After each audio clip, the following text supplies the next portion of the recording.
En la cadena SER, La Ventana, con Carlas Francino. Hola, buenas tardes. Cuando acabe este programa, dentro de 4 horas, posiblemente 2 personas se habrán suicidado en España y varias más lo habrán intentado. Ese es un dato tan real como terrible, sin duda, pero también poco conocido, que es lo peor, porque de accidentes de tráfico, por ejemplo, lo comentaba hace un momento María Manjabacas, hablamos constantemente y hacemos bien, ¿eh? Pero es que los suicidios provocan el doble de muertes cada año, por encima de las 3.600. Una cifra, por cierto, que cada vez más se nutre con jóvenes. Y luego están los supervivientes, no solo los que, por la razón que fuera, no consiguieron su propósito de matarse, sino los miles y miles y miles de familiares, de amigos, golpeados por una tragedia de ese calibre. ¿Alguien les tiene en cuenta? La respuesta es no. La respuesta es el silencio.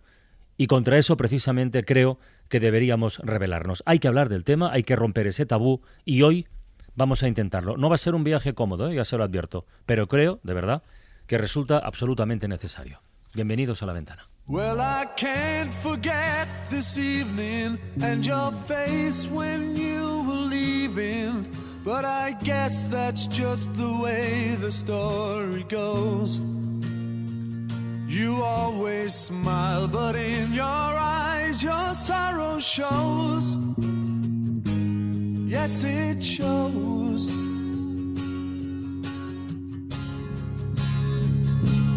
Well, I can't forget tomorrow when I think of all my sorrow.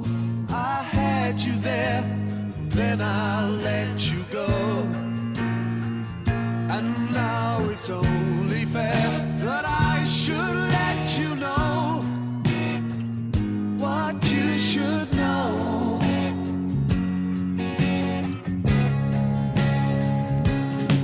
I can't live if living is without you.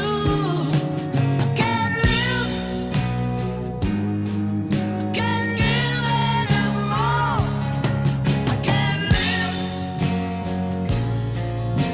if living is without you. I can't live, I can't give anymore.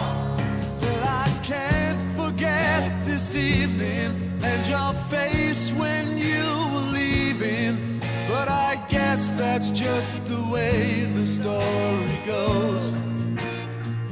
You always smile, but in your eyes your sorrow shows. Yes, it shows.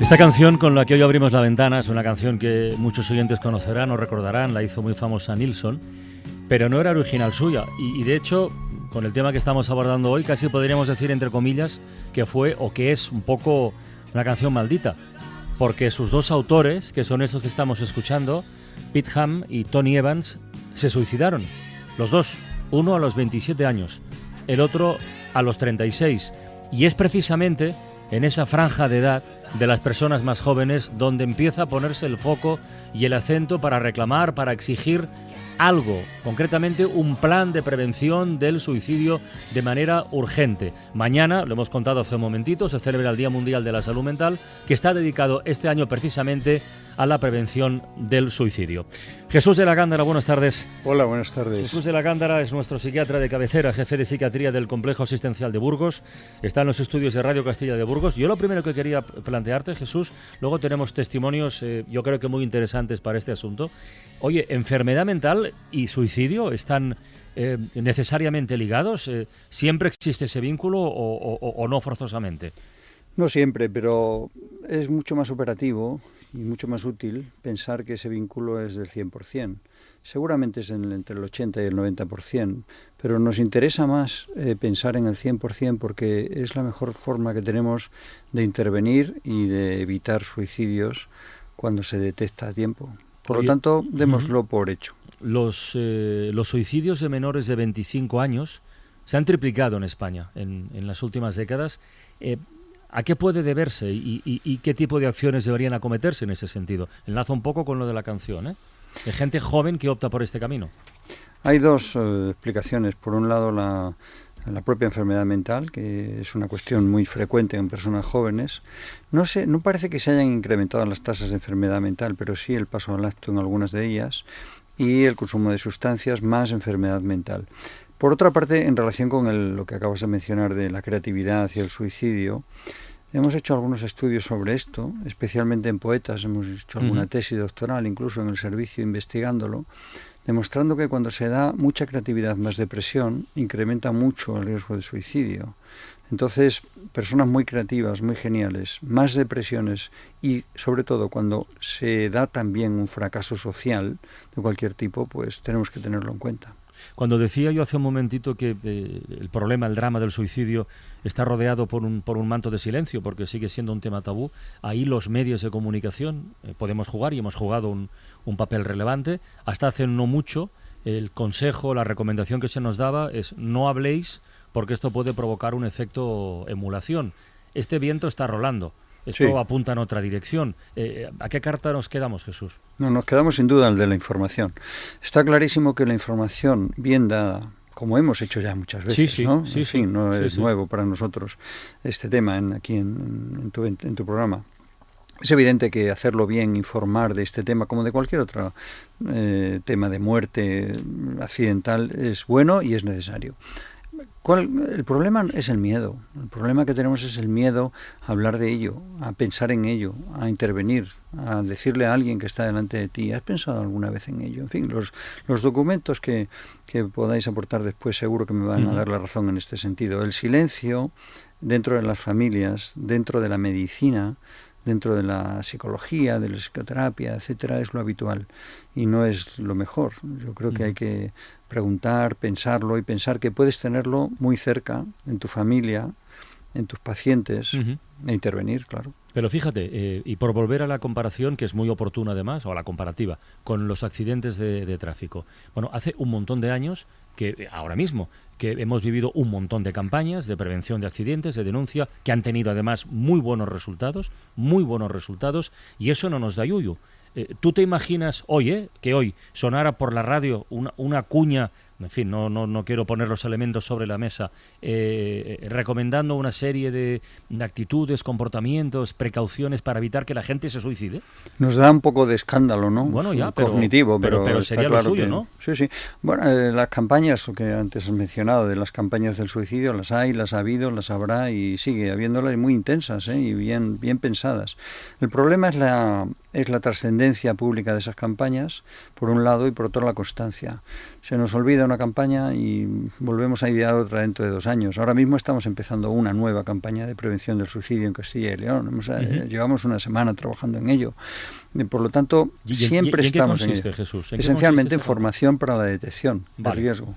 Esencialmente en eso, ¿verdad? Vale. Que está bien que todos los médicos de atención primaria de Castilla y León reciban esa formación, esa información y se pongan en marcha. Ya. Pues mira, eso en Castilla y León. En Euskadi, el gobierno vasco, que está trabajando también en un plan de prevención de suicidios, va a elaborar, entre otras cosas, lo pongo entre comillas, un mapa del suicidio. O sea, las zonas más calientes, las formas de suicidio, los perfiles, y propone el gobierno vasco la creación de un observatorio específico que empieza con la recogida de datos de forenses, con actuaciones concretas en eso que comentabas tú, en hospitales, en centros de atención primaria, etcétera, etcétera. Mira, si me permites un paréntesis breve, yo lo tengo ahora mismo delante de mis ojos eso. Yo tengo todos los datos de todos los suicidios de Burgos de los últimos 15 años. Y gracias a que ahora la información es muy buena y es absoluta. Yo sé los que llevan este año y los que faltan de confirmarse. Esos datos sé quiénes son, las personas, las edades, todo. Y eso significa que puedo trazar ese mapa para mi provincia, incluso para las provincias alrededor. Y por tanto puedo detectar factores de riesgo. No es difícil. Ahora, llevarlo luego a la práctica de que se detecte y se intervenga de forma inmediata, se puede conseguir en alrededor del 70% de los casos. Fíjate. Conclusión, la información es valiosísima, hay que abandonar la estrategia del silencio. Nuestra compañera de Radio Bilbao, Isabel León, ha conversado con una persona que puede hablar con conocimiento de causa de este asunto. Se llama Agustín Erquicia, es vicerrector de la Universidad del País Vasco. Su hijo se suicidó hace 6 años, cuando tenía 17. El suicidio de mi hijo se produjo el 4 de marzo de 2013. Cada proceso de duelo es personal e intransferible.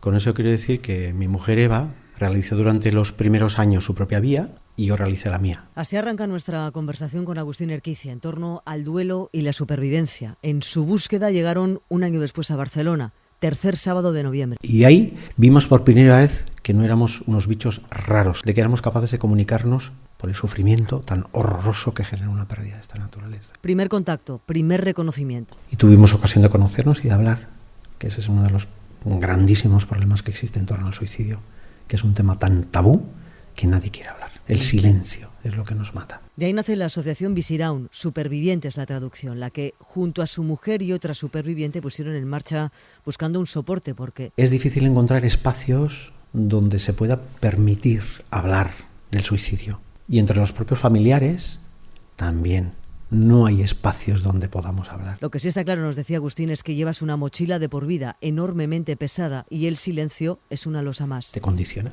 El suicidio lo que tiene son elementos añadidos que lo que hacen es endurecer todavía más el proceso de duelo. Y uno de ellos, probablemente uno de los más duros que tengamos es el silencio. Que nunca más se vuelve a hablar de tu ser querido. Nunca nadie.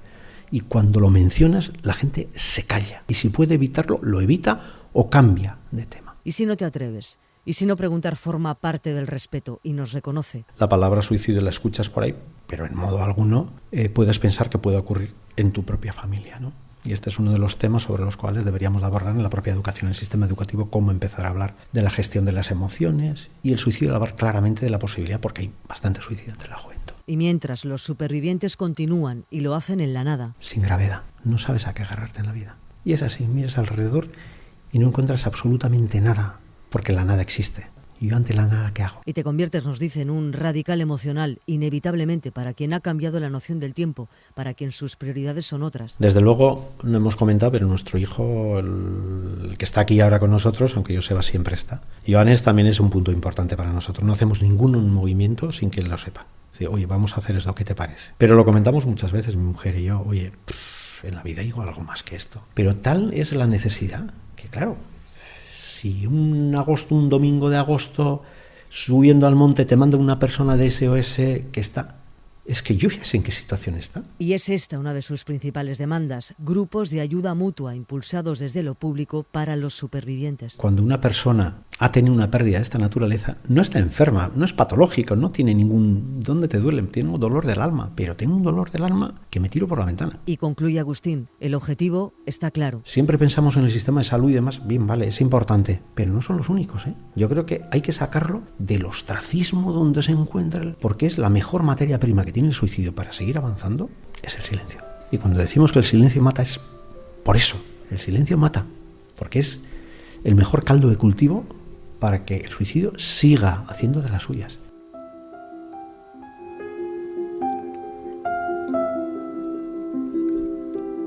Quiero enlazar estas últimas palabras de Agustín Erquicia con nuestra siguiente historia.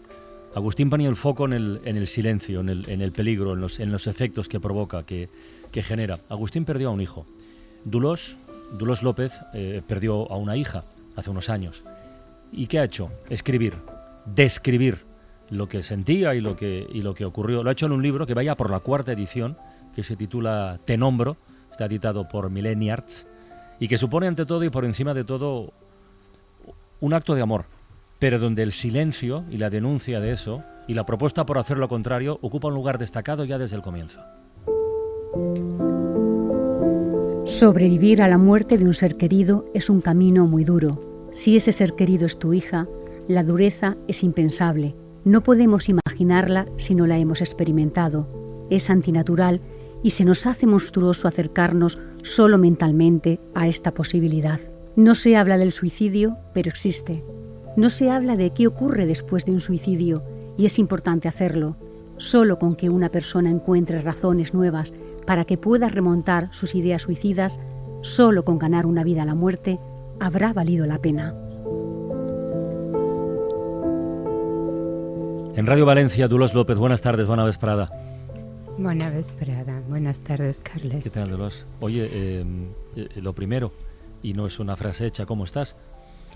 Pues bien, estoy bien, estoy agradecida por la acogida que ha tenido este libro, estoy ilusionada por las puertas que se van abriendo, estoy apasionada con los trabajos que estoy haciendo y vinculada de otra forma a mi propia hija, después de pasar el duelo, evidentemente, y haciendo lo que creo que tengo que hacer y que todos tenemos que hacer, los que me precedían, tanto el psiquiatra como el vicerrector, hablan de ello, ¿no? Y hablan de cómo vivir después.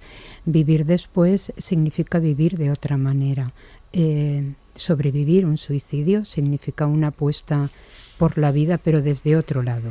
No puedes volver a ser lo que eras ni hacer lo mismo que estabas haciendo, porque todo ha cambiado, porque nada ya es igual.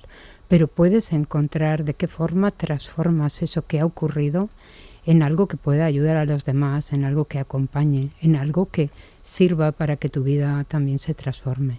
¿En qué momento pudiste, si has podido, Dolors, en qué momento pudiste desembarazarte de esa parte tan pesada de la mochila que es la culpa, cuando alguien se va de esta manera? La culpa acompaña, creo yo, a todo duelo. Supongo que el psiquiatra estaría más o menos de acuerdo conmigo. Está en antena, puedes comentarle lo que quieras. Sí. Sí, pero además de esta forma tan brutal cuando hablamos de un suicidio, la culpa cae como una losa, porque es un tabú, porque no se habla, y el hecho de no hablar señala con el dedo a la persona que sobrevive, como si realmente tuviera algo que ver con aquello que ha pasado. Cuando algo se oculta, da la sensación de que algo tienes que ver. Tiene mucho nuestra cultura judeocristiana con el tema de la culpa, pero yo creo que en general acompaña a las muertes de todo tipo, a todos los duelos.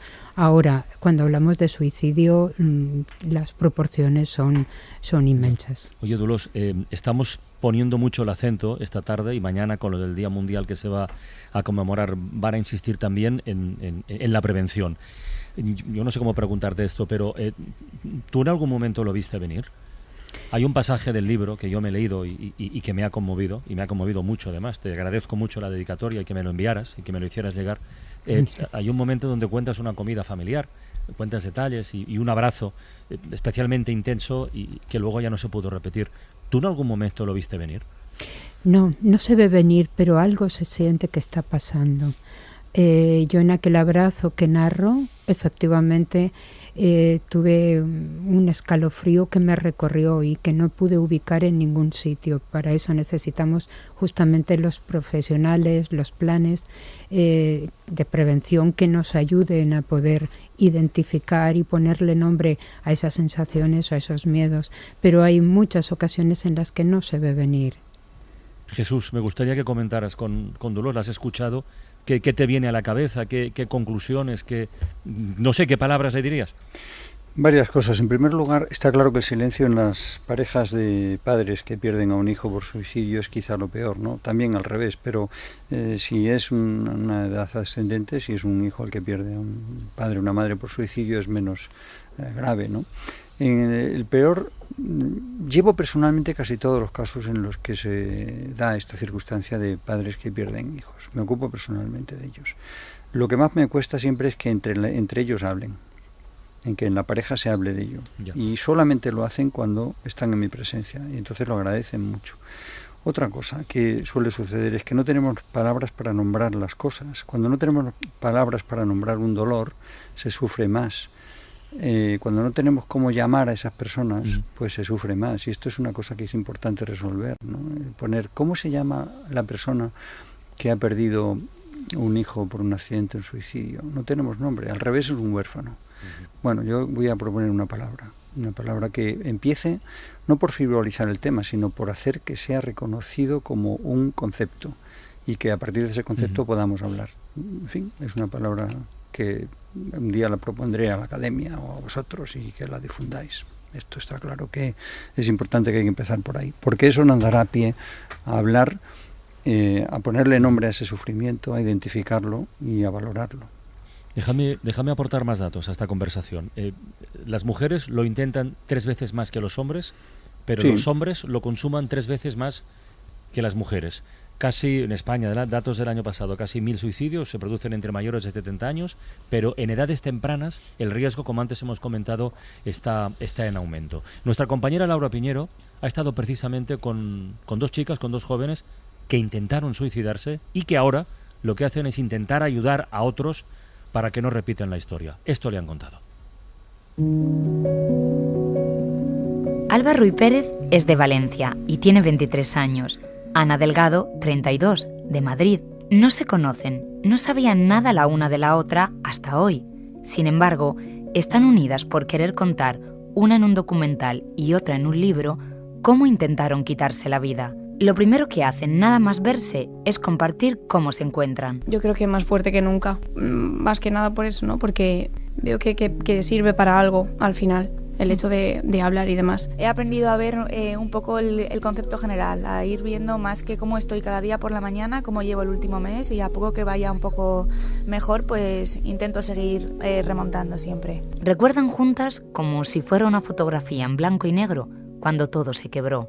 Ambas sufrieron problemas de alimentación, de autoestima, depresión. Nos mudábamos de una casa a otra, yo cada vez entraba en un colegio nuevo, era conocer gente nueva, hacerse nuevos amigos, y yo lo sufrí mucho. No supe a lo mejor integrarme bien, pero hay otro que es algo con lo que yo nací, y una ruptura también amorosa que tuve que me dejó, tema de drogas también, cóctel molotov ya que en cualquier momento tenía que explotar. A mí cuando ya me diagnosticaron anorexia fue cuando realmente a la hora de ir a terapia me di cuenta de desde dónde venía, ¿no? Todo. Y el detonante ya fue en bachiller, cuando, que sin querer, pues te comparas. Aseguran que mirar atrás es parte de su terapia. También llamar aquello por su nombre, suicidio. O sea, ni lo pensé días anteriores ni nada. Yo sabía que obviamente no me gustaba seguir así. Yo decía, es que tengo tal obsesión que no sé controlarla. Le dije, pues oye, me voy a pegar una siesta, ¿no? Y si no me despierto, pues no me despierto. Y bueno, por suerte sí que desperté. Pensaba que nunca me iba a curar o que no podía reforzarme de alguna forma y estar, por ejemplo, como estoy ahora. Fue pensar en mi madre y en mi hermana. Cuando estaba pasando eso, dije, bastante mal he hecho como para ahora que hacer esto y destruir más. Me tomé muchísimas pastillas, aparqué el coche, me fui a un puente que había en la autovía, miré el arcén, me quité los zapatos que eran de mi hermana y ahí que me tiré. Y de hecho yo al saltar cayó por ahí el teléfono, apareció una señora, entonces por lo visto la señora cuando ya me estaban atendiendo vio también el teléfono, cogió el teléfono y estaba mi padre diciendo por favor, alguien me escucha. Y dijo mi padre, solamente una pregunta, ¿está viva? Y le dijeron que sí, que estaba grave, pero que estaba viva.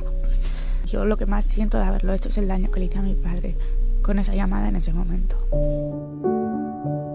Contar lo sucedido, primero a sus seres queridos y luego en sus respectivas obras artísticas, ha sido fundamental para recuperar el rumbo. Ana, en su libro Cómo volé sobre el nido del cuco, escrito durante un proceso de internamiento y que empezó siendo un hilo viral en un foro de internet. Una vez dentro se presenta. Se llama María Vázquez y es mi psiquiatra asignada. Quiere que le cuente toda mi historia, desde la infancia hasta el momento en el que la ambulancia me recogió en la autovía. Y ahí me quedé ingresada en las estancias de psiquiatría. Y ahí lo cuento también en el libro. Y ahí permanecí 37 días muy enfadada al principio porque llegué y mi primer pensamiento fue, esto está lleno de locos y yo no soy como ellos. Pero luego ahí es cuando aprendí toda la lección. Un poquito antes, en el momento de irla escribiendo en internet, el ver todo el apoyo que te está dando la gente, los mensajes de gente que está por la misma situación o gente que de repente dice, solo leer lo que estás contando me está ayudando a salvarme. Alba, en su documental Una de 800.000, aborda el suicidio desde distintos puntos de vista y colectivos hasta terminar en un encuentro entre ella y su madre. O sea, siempre destaco la parte final de lo que es el vídeo porque digamos que es la primera vez, ¿no?, que hablo frente a mi madre y a mi hermana. Gracias por haber estado aquí y no haberte ido. A raíz de sus historias han llegado hasta otras, principalmente de gente de su edad. Por eso alertan de la frustración y autoexigencia que sufren las nuevas generaciones. Te vas poniendo una serie de objetivos que son inalcanzables y no llegas, y no llegas, y no llegas, es al final lo que te hunde. Voy a pensar en ti. Ahora siento y identifico, ¿no?, la felicidad. Yo tengo una perrita nueva que he adoptado y a mí verla y un gatito además también. Creo que me perdí, no sé por qué ni dónde. Yo creo que lo mejor, Jesús, es esta risa final de las dos, ¿verdad? Sí. Uf. Yo creo que sí, porque además es que, a ver, aunque los suicidios en mayores son muchísimo más frecuentes, en jóvenes son mucho más preocupantes, lógicamente. Entonces debemos atenderles especialmente y conseguir que eso que nos sucede 10 veces más por cada suicidio consumado y 10 intentos serios. En esos 10 tenemos que conseguir que no pasen al acto. Tenemos que conseguir pararlo. Y eso se hace con una intervención y con buena actitud. ¿Sabes qué está haciendo Dolores López? Cuéntalo tú, Dolores. Estáis trabajando en la formación del profesorado, que ese es un ámbito también de detección, de prevención, en fin, de muchas cosas absolutamente fundamental, ¿no? Efectivamente, además estaba a punto de intervenir ahora cuando estaba Jesús hablando, porque creo que hay dos líneas de trabajo importantes para poner en marcha. Evidentemente, la puesta en marcha de un plan nacional, un plan de cada comunidad es básico. Y agradezco desde aquí el apoyo que está prestando la Reina en todo lo que tiene que ver con la salud mental y todo lo que le acompaña. La formación de los profesionales que están con personas es básica, porque las familias no conocemos, no detectamos ni los síntomas, ni las situaciones, ni esas conductas que pueden hacernos encender la luz roja. Sin embargo, no se hace, salvo, como comentaba Jesús, en la medicina. Yo creo que los centros escolares, desde bien pronto, desde primaria, tendríamos que trabajar, aparte de la educación emocional, que estoy absolutamente convencida que hay que hacerlo, unos talleres de prevención de depresión y, sobre todo, para el profesorado, una labor importante de formación. En mi consellería se ha apostado por la formación del profesorado de una manera muy importante y ahora estamos trabajando en la elaboración de un proyecto para la formación de todos los agentes educativos que estamos ahí. Pues ojalá de resultados, Dolores. Te agradezco muchísimo que hayas estado este ratito en la ventana. Déjame que recomiende otra vez la lectura de tu libro, Te nombro, y que terminemos esta conversación con un fragmento que tú te dedicas casi al final a la memoria de tu hija, que de una forma u otra sigue viviendo contigo. Un beso, Dolores, de verdad. Un beso, muchas gracias. Jesús, un abrazo, amigo. Muchas gracias. Hasta otro día. Fue una persona excepcional. Bendigo la suerte de haber sido su madre, de haber disfrutado el regalo de tenerla en mi vida. Era mi hija, es mi hija, y siempre lo va a ser. Yo voy a ser siempre su madre, aunque no pueda tocarla ni abrazarla. He tenido la inmensa suerte de haberlo hecho ya. Ahora puedo abrazar y acariciar todo lo vivido, su presencia en mi vida con ella.